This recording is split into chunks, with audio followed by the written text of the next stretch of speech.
Megan Carney gets the Orange 1 goal closer. Stanford still maintains a 1-goal lead as we enter the back half of the first quarter. Another new thing the NCAA is doing this season.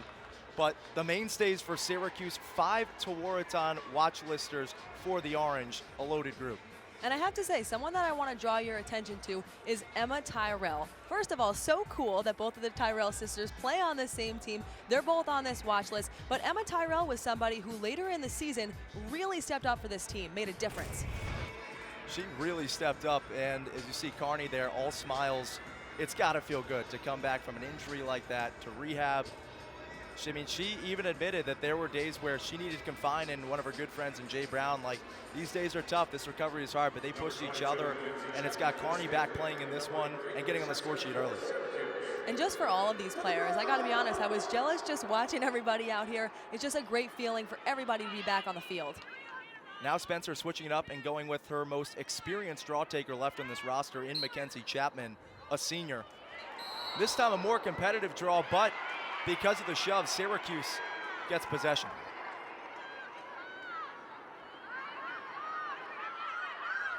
Moving in transition is Haley Simpkins, younger sister of Ella Simpkins, one of the focal points of last year's runner-up roster. Lob pass, though, to nobody really by Jenny Markey, but she's able to get it back. And that's something I will say about Syracuse on offense, especially if there is sometimes a bad pass or a mediocre pass. They are always fighting to get those second and third opportunities. And one thing Trainer said she wants to see is a dynamic offense. So we saw the weave earlier, but now it's more so just rotating around. What have you noticed about some of the other different looks that Syracuse is offering? Well, again, she has some of that give-and-go looks, but she's also doing a little bit of two-man and even some more free-form offense. I think in the beginning for her, she's trying to still find this team's identity. They're trying to figure out who they are on the offensive end, but luckily they do have a lot of experience and a lot of weapons returning from last year. Here's one of the returning weapons for Stanford, and Natalie Bond, one of the captains of this group. Despite not really playing much last season, it's an experienced but not experienced team for Stanford because a number of juniors and seniors are getting their first crack at it. Such an interesting dynamic with that. And again, Coach Spencer saying that, in a sense, they're young on both ends of the field. On the defensive end, you have some people who aren't really playing too much, haven't in the past at least, but they're juniors and seniors. Then on the offensive end, you have mostly freshmen and sophomores. Jake's got it right now at the free position. It's been a sore spot for Syracuse last season, but she opts not to shoot and works it back. A lane there for Humphrey. She's closed off. And you saw Sarah Jakes opting not to shoot. I think that's a smart play. You have 60 seconds left on the shot clock. Plenty of time to set something up. And again here, you'll see another free position shot. This is a tough situation because it's not a great angle. Humphrey, a two-time All-American in college. Instead, she opts to pass as well. Knocked around in front of cage, and Schweitzer comes away with the ground ball. Now we'll get to see how she does under pressure. Yeah, being hounded mercilessly by Jakes. Able to finally get the ball free. Now the Orange makes something happen in transition. That's Goodale, one of the newer defensive members of this team. She's only a sophomore and someone that Coach Trainer was really happy with her development this offseason, stepping into a starting role. Credit to Stanford's ride as well. Coach Spencer was saying that was one of their strong points, but at this point, 55 seconds left on the shot clock. It took a lot of time for that Syracuse offense to really bring the ball down the field. The Orange really just trying to get familiar with some of these newer offensive looks that Trainers introduced to the program. Baxter playing catch up top with Jenny Markey. And now another transfer. Sister goalie Delaney Schweitzer, Savannah Schweitzer getting into the mix. Looking for an angle there, but throwing it away where it's ultimately corralled by Harishuk. Being checked nonstop. Instead, she opts to go with it, but misses wide left again. Emily Harishuk inching ever so close to that first goal back. You know it's coming. You can feel it. You also knew that one was coming. Hello, Emma Tyrell, her first goal of the season, and we're knotted up at 3 apiece. Liz, when your team is shooting as well as it did today, how much easier does that make your job on the inside, both on offense and on defense? Yeah, a lot easier. I mean, obviously it spreads the floor. There's no one that they can't guard. They have to guard everyone, and obviously it frees up a lot of space on the inside and lets all of us do what we're good at. Now, Herb, what are you most looking forward to with this alliance the next decade? Well, we think it's all inclusive. It not only includes sports competitions, but it also includes different internships with the university. Also, to have some of our faculty and administrators involved with different institutions within the MEAC. We think that's important as well. And it encompasses so many different things. And as you guys know, this is going to last for a 10-year period, and we're going to have at least 50 competitions with some of the schools in the MEAC. Here on the Hill, Syracuse defensive back A.J. Calabro isn't just helping his teammates on Saturdays. He's also the team barber.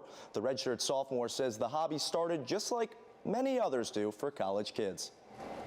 Like I needed money just because I needed gas money, and then because when I first started driving, and then from there, it's like an art, so I kind of just fell like in love with it. And now it's just something that I always just try to get better at. Calabro initially started cutting some of his friends' hair to save them money as well.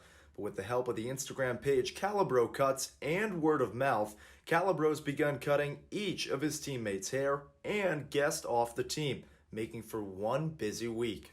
I guess if we're playing Saturdays, it's usually Wednesday nights, Thursday nights, and then Thursday nights I'll be there. I think I cut from like 4:30, 4 o'clock to like 9:30 I got out of there. So it's pretty hectic before game days. Calabro has received ample praise for his work online, leaving the door open to continuing this gig well after his playing days are over. Yeah, it's definitely something I love doing, so I wanna keep it going as long as possible, and maybe one day foresee myself opening a shop of my own. Now, you might remember Calabro was also named captain earlier this season when the Orange played Rutgers on September 11th. His father, Sal, was an NYC firefighter who made the ultimate sacrifice on that fateful day.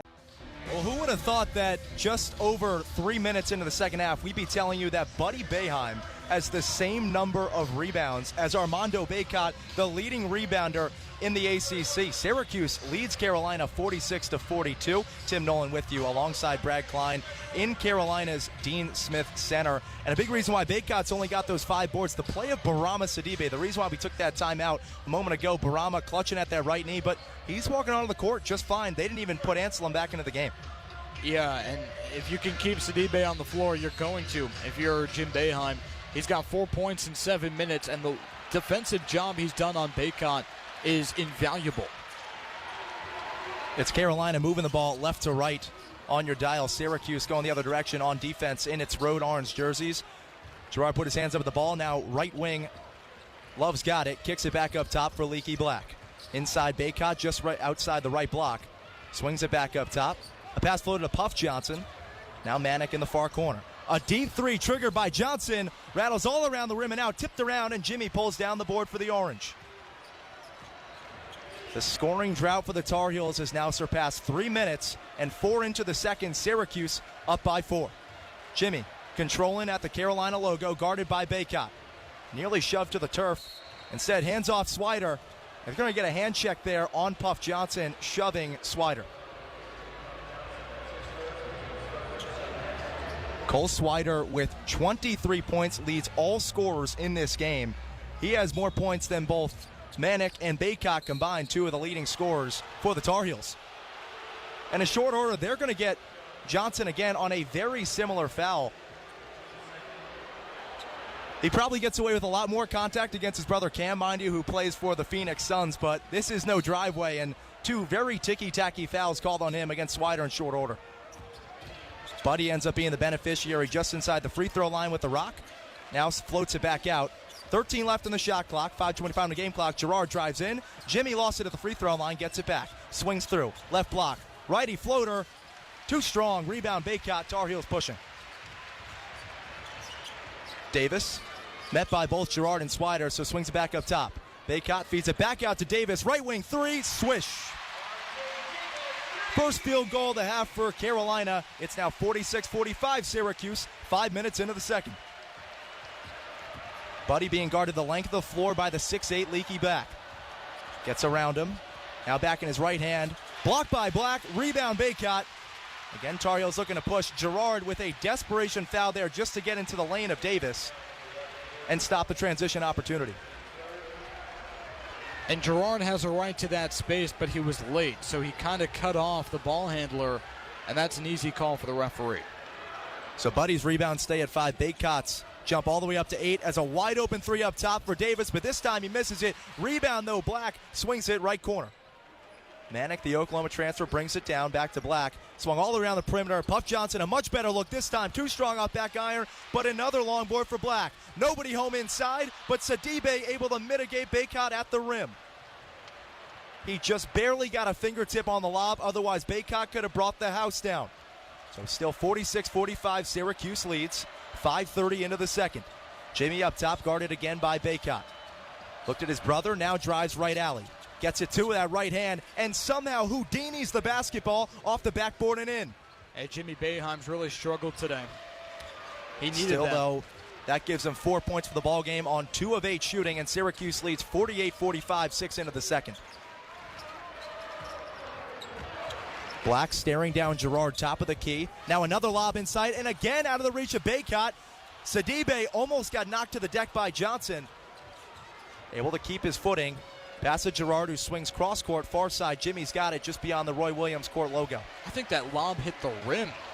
The baseline's always going to be open on the 2-3 zone. UNC wants to use it with Baycott, I get it, but their execution's been very poor. So 2 off-target lobs. The reason why Syracuse still has a 3-point lead. Swider trying to get to his spot. It's a tough fadeaway. It's too strong. Jimmy the follow, and he rolls it in. Jimmy's up to 6. Syracuse leads 50-45, 7 minutes into the second. Tim Nolan back with you here on the sidelines of the Carrier Dome as Syracuse has now opened up to a 14-0 lead over Liberty. And you think, wait a second, why is that big news that the Orange are up 2 scores in the Liberty Flames? Well, a lot of it is credited to the head coaching job of Hugh Freeze.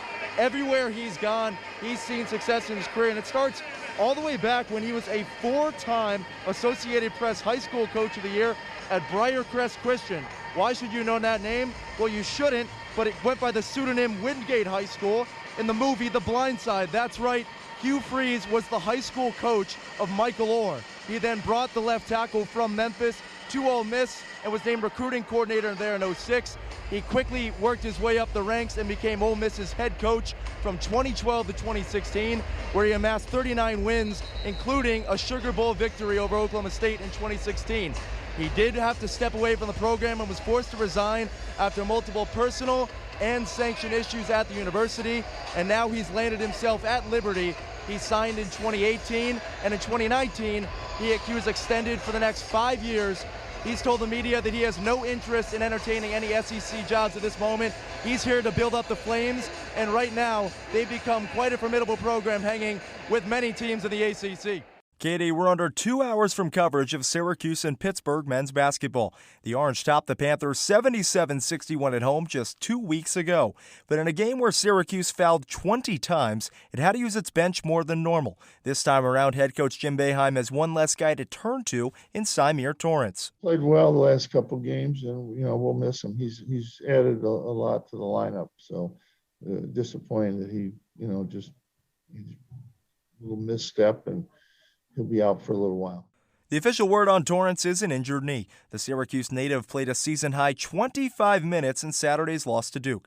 But tonight, the first guard off the bench would be a walk-on. Scranton native Patty Casey is the most experienced of the group, having played 3 seasons at Division III University of the Sciences.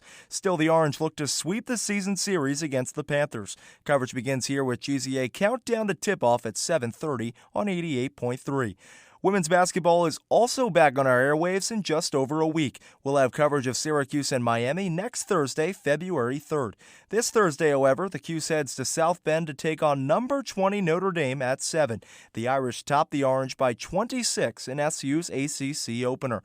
On the ice, Sabres and Senators get underway at 7. Syracuse native Alex Tuck has been a welcome addition for Buffalo, scoring 10 points in 9 games. Plus, Islanders host the Flyers tonight at 7:30. And in the NBA, Nets and Lakers tip off at 7:30. LA forward Anthony Davis is set to return to the floor for the first time since December 17th. Tim Nolan, WAER Sports.